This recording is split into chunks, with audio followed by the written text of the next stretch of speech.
श्री स्वामी समर्थ. एकदा स्वामी महाराजांची स्वारी सर्व सेवेकरी मंडळी सोबत अक्कलकोट जवळ असलेल्या येळमिली गावात आली होती.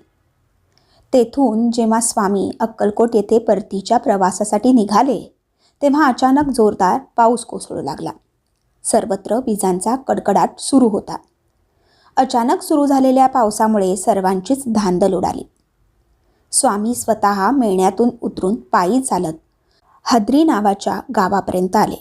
सर्वजण हद्री गावातील दर्ग्यात थांबले आणि स्वामी बाजूच्याच एका धर्मशाळेत थांबले. पावसाचा जोर वाढतच होता. सेवेकरांना काय करावे सुचत नव्हते.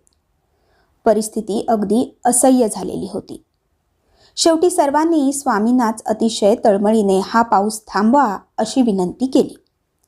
तेव्हा स्वामींनी सर्वांकडे बघितले आणि बोलले, अरे त्या पावसाला सांगा, आमची जागा सोडून तू इतरत्र कितीही पडत राहा. स्वामींची ही वाणी ऐकताच सर्व सेवेकरी मंडळी एकत्र झाली आणि सर्वांनी सामुदायिक पर्जन्यराजास प्रार्थना केली. आणि आश्चर्य म्हणजे स्वामी आज्ञेप्रमाणे पर्जन्यराजाने ऐकले आणि ज्या ठिकाणी स्वामी आणि सेवेकरी मंडळी होती ती जागा सोडून पाऊस इतरत्र सुरू होता. स्वामींच्या या अगाध सामर्थ्याचे सर्वांनाच आश्चर्य वाटले आणि सर्वांनी एका घोषात स्वामींचा जय जयकार केला.